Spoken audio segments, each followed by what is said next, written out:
Sir, अभी हाल ही में एक बहुत ही चर्चित केस हमारे सामने आया है मैट्रिमोनियल केस को लेकर अतुल सुभाष, जिसमें कि ये सामने आया कि लड़की जो है वो लड़के को मानसिक रूप से प्रताड़ित कर रही थी और उससे पैसा एक्सटॉर्ट कर रही थी। तो ऐसा ये एकमात्र केस नहीं है, ऐसे बहुत सारे केसेस हैं। लेकिन इस तरह की जो समस्याएँ हैं, उसकी जड़ कहाँ है? हम कैसे समझें इस तरह की समस्याओं को कि भई मैट्रिमोनियल विवाद ना हो, परिवार सुख शांति से रहें, एक साथ रहें और किसी तरह का ऐसा कोई विवाद ना हो। कहाँ है इसकी जड़ें? मुझे लगता है कि ये जो विवाद है, शादी के बीच का विवाद है, पति-पत्नी के बीच का विवाद है, ये पूरी तरीके से हमारे सामाजिक परिवेश, हमारी सामाजिक व्यवस्था, जिसके अंदर पुरुष प्रधानता और एक ब्राह्मणवादी व्यवस्था का बहुत बड़ा रोल रहा है।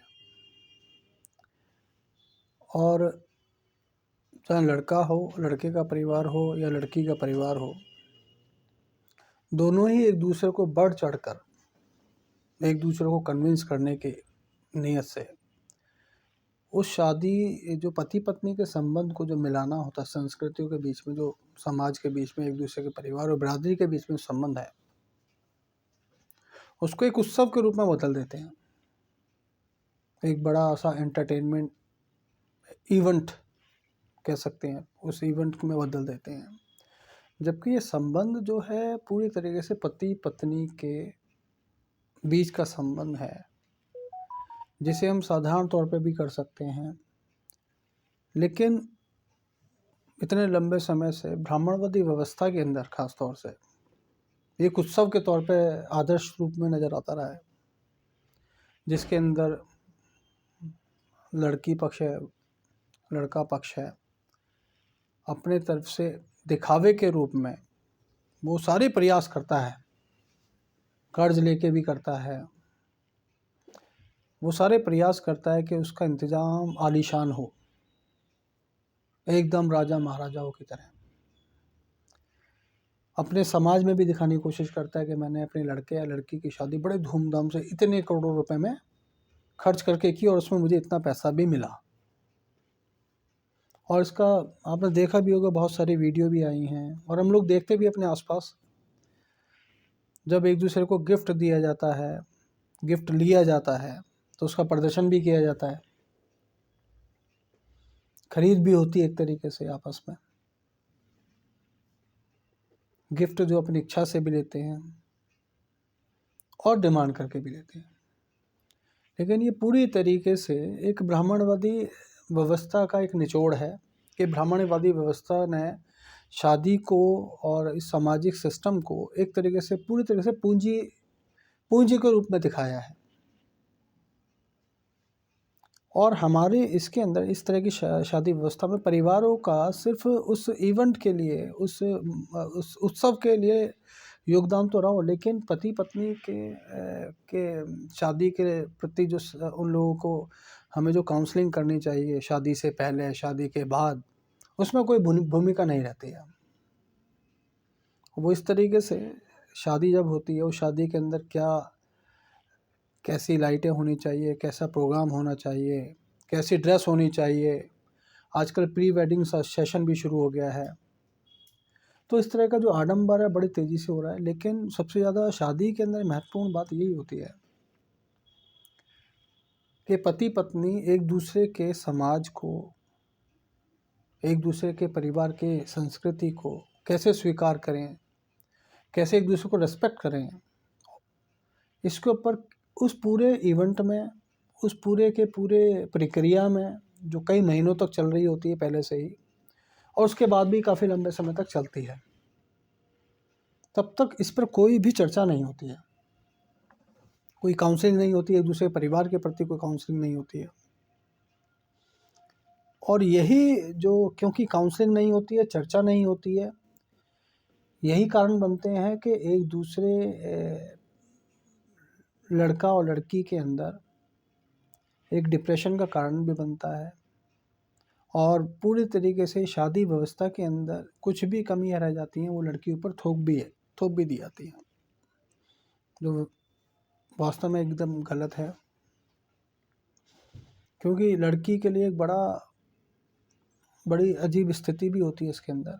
हालांकि शुरू में बड़ा उत्साह होता है, क्योंकि वो पूरे अपने परिवार को, अपने स्थान को, अपने सामाजिक सिस्टम को, अपने परिवार की संस्कृति को, जहाँ पर वो जहाँ जन्म लेती है और पढ़ती है, उस सारे व्यवस्था को छोड़कर वो एक ऐसे परिवार के अंदर आती है, एकदम नए व्यवस्था के अंदर आ जाती है, नई संस्कृति के अंदर उसे जुड़ना होता है, जिसके लिए ना ही तो लड़की पक्ष ना ही लड़का पक्ष, लड़का और लड़की को तैयार कर पाते हैं।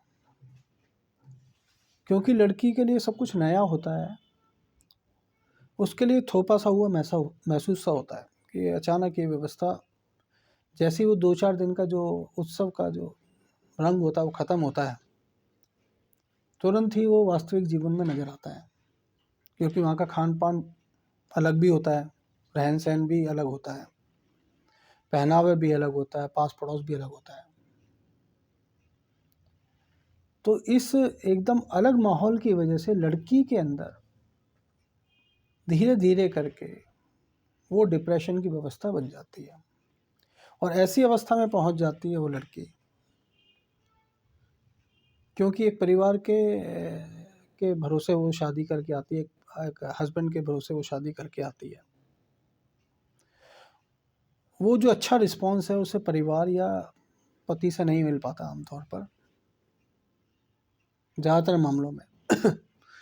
और इस कारण से एक लड़की के लिए एक मानसिक अवसाद की स्थिति बन जाती है, क्योंकि इस तरह की मानसिक अवसाद की स्थिति से कैसे निकालना है, कैसे नहीं निकालना है, इसके लिए हमारी कोई सामाजिक व्यवस्था है या हमारी राज्य ने ऐसी कोई व्यवस्था नहीं कर रखी है कि उसे उसकी काउंसलिंग कैसे हो लड़का और लड़की की ऐसी परिस्थितियों के अंदर। कमर्शियल सेंटर हो सकता है, कुछ खुले हुए हों, साइकेट्रिक हों, कई सारे फैमिली काउंसलर हों, लेकिन वो पैसों पर अवेलेबल है फीस देकर। वो ऐसी कोई संस्था नहीं बनी हुई है हमारे यहाँ पर, ना ही हमारा समाज जो इस सब चीज़ों के लिए जागरूक भी है। अतुल और जो ये भी रिसेंट मामला है, इसके अंदर जब मैंने इन सारी चीज़ों को देखा है, पढ़ा है, तो मुझे काफ़ी हद तक, अगर इस बैकग्राउंड में जाते हैं कि ऐसी परिस्थितियाँ क्यों बनी होंगी, उसे देख के ऐसा लगता है कि भाई इन दोनों की शादी हुई, शादी होने के बाद जो है कुछ ही विषयों के ऊपर आपसी रहन सहन के ऊपर आपस में मनमुटाव भी हुआ होगा। उस मनमुटाव का समाधान जो एक दूसरे के परिवार को मिलके करना था वो नहीं कर पाए। उनके बीच में जो मतभेद पैदा हुए, उसके लिए सबसे पहले दोनों परिवारों को भी और उन दोनों को भी, पति पत्नी को भी, फैमिली काउंसलर के पास जाना चाहिए था, सलाह लेनी चाहिए थी। लेकिन आश्चर्य ये होगा कि दोनों ही अपने अपने केस को लेकर पुलिस, थाना, कोर्ट, वकीलों के पास चले गए। और सभी को ऐसा अवसर की तलाश भी होती है कि अच्छा सा केस आए, पुलिस को भी लगता है कि अच्छा सा मामला आए, ठीक है, और ऐसा मामला कोर्ट, पुलिस ऐसी जगह पे पहुंचने के बाद जो है सामाजिक परिवेश से बाहर हो जाता है। ऐसी परिस्थिति में उनके बीच के जो डिप्रेशन है उसको ख़त्म नहीं किया जा सकता है। ये सारी संस्थाएं, पुलिस, कोर्ट, डिप्रेशन को, पति पत्नी के बीच में आने वाले मतभेद को आग में घी का काम करते हैं। उनको उस समय पर एक अच्छे सुलहकर्ता और सलाहकर्ता दोनों की आवश्यकता होती है। हो सकता है कुछ केसेस में डॉक्टर्स की भी ज़रूरत पड़े, क्लिनिकल एक्सपर्ट के, क्योंकि एक साइकोलॉजी दोनों की डिस्टर्ब हो रही होती है। हम उसे जाने दे रहे होते हैं, पर दोनों के परिवार वाले जाने भी दे रहे होते हैं। उनकी अपनी एक अहम भी होता है कि हम किसी के सामने झुकेंगे नहीं, एक दूसरे की अकल को ठिकाने पर लगाएंगे, पैसा ज़्यादा से ज़्यादा झूठे झूठे एक दूसरे के ऊपर आरोप लगाते हैं, जबकि वास्तविक स्थिति इससे बिल्कुल अलग होती है। और इस तरह के आरोप जो हैं आम तौर पर फैमिली काउंसलर को डील करना आता है, उसको डील भी कर सकते हैं, इनको ठीक भी कर सकते हैं, काउंसलिंग भी कर सकते हैं, पेरेंट्स की काउंसलिंग करके ठीक भी कर सकते हैं। क्योंकि पति पत्नी दोनों ही डिप्रेशन के बाद जो है ऐसी बीमारियों के अंदर जाने को तैयार होते हैं, जिसका आगे जो है शायद आत्महत्या के रूप में एक दूसरे को नुकसान पहुंचाने के रूप में चला जाता है। तो ये बड़ा अजीब सा केस है, और ये केस बढ़ते जा रहे हैं आमतौर पर। और आमतौर पर महिलाएं जितनी इस मामले में सुसाइड करती हैं, उसका कुछ ही प्रतिशत आदमी भी सुसाइड करते हैं। तो मेरा तो क्योंकि कोर्ट व्यवस्था भी बिल्कुल ठीक नहीं है, मैं उससे सहमत नहीं हूँ। जो फैमिली कोर्ट सिस्टम है उसमें काउंसलिंग जो करते हैं एक्सपर्ट, वो क्लिनिकल एक्सपर्ट होना भी चाहिए उसके अंदर। जब एक्सपर्ट उसके अंदर काउंसलर बैठे होते हैं, उनको डील करते हैं इस मामले को, तो उनको स्क्रीनिंग के तौर पर उनको ये सबसे पहले ये भी देखना चाहिए कि ये क्लिनिकल मामला तो नहीं है। क्लिनिकल मामला है तो तुरंत ही क्लिनिकल एक्सपर्ट को देना चाहिए। खुद उसमें इंटरवीन उसको ख़राब करने के बजाय तुरंत ही डॉक्टर को रेफ़र करना चाहिए।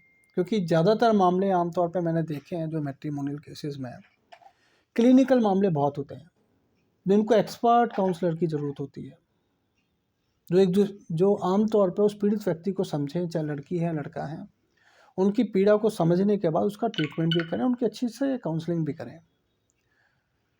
लेकिन होता बिल्कुल अलग है। जैसे ही जज साहब मामले को काउंसलिंग के लिए भेजते हैं, सिर्फ काउंसलर इसमें मुख्य तौर पर इस चीज़ पर ध्यान देते हैं कि आपस में समझौता होकर ख़त्म हो सकता है या नहीं हो सकता है केस, पैसा लेन देन करके ख़त्म हो सकता है या नहीं हो सकता है केस, या घर जा सकते हैं नहीं जा सकते, जिस पे डांट डपट के इनको वापस भेज देना, ये कोई समाधान नहीं है। ऐसे मामले को एक्सपर्ट के लिए ज़रूरत है। ये फैमिली के मामले हैं, ये फैमिली से पनपे हैं, आमतौर पर फैमिली में ही ठीक हो सकते हैं। कोर्ट व्यवस्था इसमें तब इंटरवीन करे, पुलिस व्यवस्था तब इंटरवीन करे जब इसमें हिंसा खुले तौर पर हो। हिंसा इस हद तक बढ़ जाए कि उसे नियंत्रण करना बहुत मुश्किल हो, या एक पक्ष पूरी तरीके से दूसरे पक्ष पर इतना ज़्यादा हिंसक हो जाए तो तुरंत ही पुलिस और कोर्ट व्यवस्था को उसमें इंटरवीन करना चाहिए। लेकिन आम तौर पर हम पहली स्टेज पर इसे पुलिस और कोर्ट व्यवस्था के अंदर ले जाते हैं, जो गलत है। और इस मामले में अतुल ने जो अपना इतना लंबा चौड़ा जो है एक विवरण दिया, आत्महत्या के कारण बताए, असल में अतुल जो है सिर्फ एक पति पत्नी के मामले को इतना ज़्यादा उसमें नहीं दिखा रहे, वो दिखाना चाह रहे हैं कि राज्य व्यवस्था की वजह से सारा राज्य व्यवस्था इसका सब दोषी है, जज साहब दोषी हैं। जो मामले 4-6 महीने में ख़त्म हो जाने चाहिए तो वो इतने सालों तक झेल रहे हैं, दोनों पति पत्नी दोनों ही झेलते हैं। ऐसा नहीं है कि सिर्फ एक लड़का ही झेलता है, दोनों ही झेलते हैं इसको, दोनों के परिवार झेलते हैं। हमने तो कई मामलों में देखा परिवार के परिवार ख़त्म हो जाते हैं जब ऐसे दहेज के मामले, डॉरी के मामले, हिंसा मामले, पारिवारिक हिंसा के मामले जब आते हैं। तो ऐसी परिस्थिति के अंदर तुरंत ही इस पर कुछ एक व्यवस्था बननी चाहिए, कोई कमेटी बननी चाहिए, उसमें एक्सपर्ट होने चाहिए। सिर्फ जुडिशियल एक्सपर्ट से ऐसा कोई व्यवस्था नहीं बना सकते हम, उसमें साइकोलॉजिकल एक्सपर्ट भी होने चाहिए, फैमिली एक्सपर्ट भी होने चाहिए। एक्सपर्ट होने की स्थिति में ये डाइवोर्स जैसे स्थिति जो ख़त्म हो जाएगी, कम होनी शुरू हो जाएगी काफ़ी हद तक। और राज्य को जो है इसके ऊपर पूरी तरीके से फोकस भी करना चाहिए, ध्यान देना चाहिए इसमें, क्योंकि अहम ड्यूटी भी है राज्य की कि परिवारों को बचाएं। सुप्रीम कोर्ट का निर्णयों में भी कह चुके हैं, परिवारों को बचाएं, काउंसलिंग की आवश्यकता है, ठीक हो जाएंगे ये परिवार। कई मामले तो ऐसे हुए जिसमें 40 साल के बाद भी, 40 साल केस चलने के बावजूद भी सुप्रीम कोर्ट ने कहा नहीं, एक बार रह कर देखो, ठीक हो सकता है। और मेरा अपना अनुभव भी इतना है कि मैं लगभग 200 से ज़्यादा काउंसलिंग कर चुका हूँ मैट्रिमोनियल मामले में, और मुझे लगभग सभी मामले ऐसे लगे जिसमें काउंसलिंग के माध्यम से सारे केस ठीक हो सकते हैं। जिनको कोर्ट की ज़रूरत नहीं थी, जिनको पुलिस की ज़रूरत नहीं थी, सिर्फ एक काउंसलिंग की ज़रूरत थी, वो ठीक हो सकते थे। लेकिन दोनों परिवारों का इसमें अहम इतना ज़बरदस्त योगदान रहा कि उसमें तलाक तक करवा दिया गया। छोटे-छोटे इश्यू पे तलाक करवा दिया गया। जो बड़े-बड़े बचकाने से इश्यू हैं, रीति-रिवाज़ों के आधार पर तलाक पे करवा दिया गया। उन दोनों के लड़का-लड़के के बीच में अंडरस्टैंडिंग बनाने की बजाय उन्हें जबरन जो है तलाक के लिए झोंक दिया गया। इसमें दोनों परिवारों की मानसिक स्थिति खराब हुई, तरह-तरह की बीमारियों से घिरे मानसिक रूप से। तो ये गलत है, मुझे लगता है कि इसके ऊपर तुरंत ही कुछ कार्रवाई होनी चाहिए। कुछ पैनल बनने चाहिए जिसमें लेकिन साइकियाट्रिस्ट की एक अहम भूमिका होती है। कोर्ट और पुलिस को इसमें सेकेंडरी लेवल पर रखना चाहिए।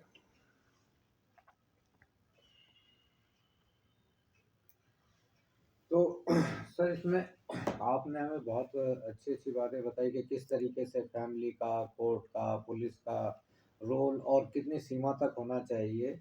तो इसमें अक्सर देखा गया है कि अक्सर जो फैमिली होती है, लड़के की फैमिली हो या लड़की की फैमिली हो, वो दोनों ज़्यादा मुझे लगता है कि वो शायद ज़्यादा खराब कर देते हैं मामले को। क्या ऐसा है क्या? इस पर मुझे एक और बात कहनी है। पति-पत्नी के बीच के मनमुटाव, गलतफ़हमियाँ, उन दोनों से बेहतर कोई ठीक नहीं कर सकता है। पहली स्थिति में पति-पत्नी को आपस में बैठकर चर्चा कर जिस दौरान वो डिप्रेशन में ना हो, उस दौरान एक दूसरे को समझें और समझाएं और अपने बीच में होने वाली गलतफहमियां पर चर्चा करें, डिस्कस करें और खुशनुमा रहने की पूरी कोशिश करें, एक दूसरे को खुश भी रखें। ऐसी परिस्थितियों में जब तक कि हस्बैंड वाइफ के बीच में एक मिनट,